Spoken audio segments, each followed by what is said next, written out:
week. But good news maybe for Lakers fans. And bad for the Rockets. Our Dave McMenamin took this video earlier. You see Luka Doncic on the practice court here with the Los Angeles Lakers. So he's back. Gotta crawl before you walk. You gotta crawl before you walk. You gotta rebound before you're sprinting up for 40 points a game. We could go like this all day. Are they playing rock, paper, scissors? I almost said paper, scissors. Do you do rock, paper, scissors, It's paper, scissors, or rock. do you do rock, paper, scissors? Paper, scissors, rock, shoot. What? Yeah, it's a whole thing. I won't digress into how I call it paper. That is egregious. Stanford it is just lost rock, credibility. paper, scissors, Never. shoot. That's what got me into That is 100% what it is. All right, let's not play more rock, paper, scissors, or scissors, rock, and paper with Chanae. Let's talk about the playoff action that is continuing tonight because we got 3 all-important game 2s. Why don't we start with Cleveland and the Raptors here? The Raptors have 11 straight postseason losses to the Cavaliers. Bobby, what are you looking at in this one? Fast break points. I thought the strategy by Cleveland was perfect in game 1. It was brilliant. This is a Toronto team that number 1 in fast break points, 3 in that game here. The ability now is games change, right? You go to game 2. It's a critical game for Cleveland. I've been in that Toronto building for the playoffs. It's like the country versus everyone as far as there. They've got to go up there with a 2-0 lead. Interesting. All right. How about the Hawks and the Knicks? What are you looking at in this one, Chanae? Yeah, I'm looking at one of my favorite dance moves. You know it, Malika. Cat Daddy, Cat. Karl Anthony Towns, if he's going to continue to be consistent on both ends of the floor, particularly defensively. He held his opponents. Don't smile at me. Do you know that dance move? Like he was dancing all over the floor. Got it? Okay. I'll look over here. Held his opponent to 25% shooting defensively, but also offensively he stepped up. I think first half he mentioned after the game he was feeling rusty, but he delivered in the second, so he looked great. Will he continue to be consistent on both ends? Sadly, tonight is a lot about injuries. Is Emmanuel quickly going to be okay off that hamstring? The Raptors need him so much on offense. You see that guy Carl was pointing to, Onyeka Okongwu, he popped up on the injury report, the knee injury. That's why, even if he plays, I liked your Carl over. I liked your Carl over. Like my Cat Daddy reference. And then I know that Ant is going to play tonight. We know it's too vital of a game for not to play, but he needs to be effective and explosive. So the health of those 3 players tonight, huge impact on the way these games are going to go. Is anyone manifesting the road team here for game 2 tonight? Are we foreseeing any road wins tonight, or do you think that the home teams are going up 2-0? I think it's chalk. Is that what that means? Golden State, everybody, their season came to a close on Friday when the Warriors lost to Phoenix in the final game of the play-in tournament. They missed the playoffs for just the 4th time in the last 7 seasons. Late in the 4th quarter, Steve Kerr, he shared a moment, we're going to show it to you in just a minute, with Steph and with Draymond, and it got us wondering whether or not this was going to be the final moment of his career. I don't know what's going to happen next, but I love you guys to death, and thank you. I appreciate you. I'm happy, we got to share that moment, and that Steve was in the moment, right? Like, capturing, like, he didn't miss the moment. If you ask me, I don't know that he's coming back. If you want my opinion, just with all the talk that's been going around and all, if you want my opinion, I think not. Just because it just feels like that. I don't know. It just, I hope he's our coach next year. I also hope I'm on this team next year. We also don't know that, which we'll get into. But I don't know, man. It felt like that was it.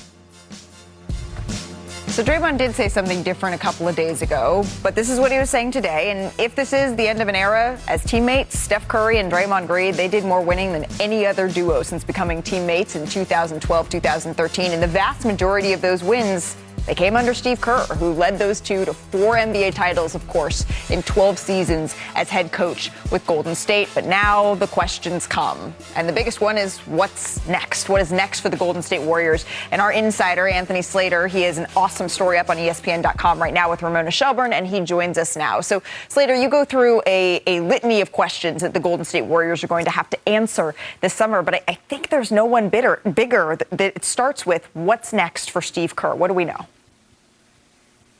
Yeah, and there's no one more urgent either. You know, they need to, as I've heard, they need to figure out this coaching situation. Steve stays or goes in the next, couple weeks before they get to lottery, draft, free agency, Draymond's future, all of that. And Steve Kerr said he needs a little time. He spent this weekend away. They're back in the facility today. They're doing some exit interviews with some of the more rotation players. But I'd expect his conversations with management that matter the most to happen, in the coming week. Maybe, as soon as Tuesday, Wednesday, Thursday this week, as they figure out a direction for this franchise. And management wants to hear from Steve Kerr. Number one, does he want to be back? And if he does want to be back, is it full throttle in? Is it, the nitty gritty details of the job, trying to squeeze out every win? Like, they don't want next season to just be framed as a last dance. He's only there for the loyalty of riding out the Steph Curry era. They want to kind of get back, in the mix and refresh this thing. And they want a coach that's refreshed to do that. Yeah, and they've said that as long as Steph Curry is on the roster, they want to continue to put together a team that is going to try to compete, because that is what Steph Curry, one of the all-time greats, deserves. So we'll continue to monitor what happens with Steve Kerr. But you mentioned the draft lottery. There's a lot of questions that Golden State still needs to answer beyond Steve Kerr. What do you think are the biggest? Well, I'll start here. We reported it today. Mike Dunleavy, the general manager, he signed an extension, a few months ago. Right. And that stabilizes the front office. We know they're kind of making the decision. And then you look at the bigger names. You mentioned the draft lottery. 11th odds, it's possible they move up. But Steph Curry's future, he kind of clarified it, I thought, the other night. He said he wants to play multiple more seasons, and he will look, to have contract extension talks with the Warriors later in the summer. Draymond Green's more of an unknown. You heard it on his podcast. He doesn't know if he's going to be back. And I think Steve Kerr's future is a domino that could affect Draymond and others on the roster besides Steph Curry. Absolutely. Slater, thank you so very much for your insight. We will continue to check in with you as these decisions are made by the Golden State Warriors. Enjoy the Mile High City for now. It is, though, I think worth mentioning, the Warriors, they did take the next step in rekindling the franchise, right? That's why they traded for Jimmy Butler, and they went 44-20 with Steph Curry, Green, and Butler all available. But then the injury bug bit, and they started to pile up, and Golden State only managed a 21-40 record in the 61 games where at least one of their big three was missing. So, Bobby, you've been in front offices that have had to make difficult decisions, emotional decisions over the years. So I put on your Mike Dunleavy hat and maybe his hair here, and just what are the decisions that he is going to be facing? How would you address them? Well, Anthony addressed the Steve Kerr situation. Right. We're going to kind of put that on an island by itself. I think it starts with the lottery and where they're drafting, and we're going to come up on the big touchscreen here in a minute. They've got the 11th pick going in. There's a 2% chance of moving up. The likelihood is they're going to stay at 11 here. And then it's kind of building around Curry and Green and Butler, but you're probably not getting Butler back until after the 1st of January somewhere. And when you look at the roster against the Clips, they're better suited for like those one game series than those 82 game series. So it's threading the needle as far as putting a winner around Curry, but also kind of protecting what you have, some of your future assets. Remember, they've got 3 first-round picks besides the 11th pick in the draft to move in a deal. Okay, so help me sew and thread this needle here, Brian. Well, look, that in mid-season, they were aggressively going after Giannis Antetokounmpo. Mm-hmm. They were willing to offer up to 4 first-round picks in that deal. They could revisit those talks or have another target in this offseason. They know they were going to be aggressive. But when it comes to Steve Kerr, just point something out. He makes $17 million. He's the highest paid head coach in the NBA. And Anthony Slater and Ramona Shelburne reported today that if he comes back, they may want some strategy staff changes. Do they want salary changes too? Right. How many different concessions are they going to ask him to make, and is that a factor here? And what Anthony Slater just said that actually opened my eyes a little bit, he said refresh. He didn't say reset. And to me, that small distinction shows that they still want to be competitive with their core and they don't want to strip the whole thing down. So, Bobby, where does the draft fit into all of this? Yeah, so I'm gone a month, and you guys got me a new tool to play with, a new toy here. I think if we spin this lottery, we mentioned where Golden State is, they're at 11.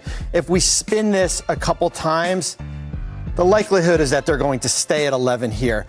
Here's kind of where you're staring at. If we kind of remove some of the top players here, certainly A.J. Debonsa, it's still a strong draft. Malika, when you're looking at players like Mikal Brown, Braden Burris, Kareem Lopez, there's some size there. That's the big decision here.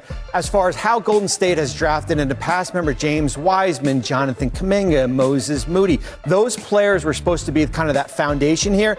Now, is it development? These are all freshmen, too. This is young players here. Is it developmental players, or are you going to move that pick for a more established player? Right, and so the likelihood is that it's going to be the 11th spot here for the Golden State Warriors. But can you spin the lottery just one more time? I will. Fun. Oh, I want to do that, Shanae. Oh. We are not. Who got number 1? Bit. Congratulations, Brooklyn. Bobby, we knew. By the way,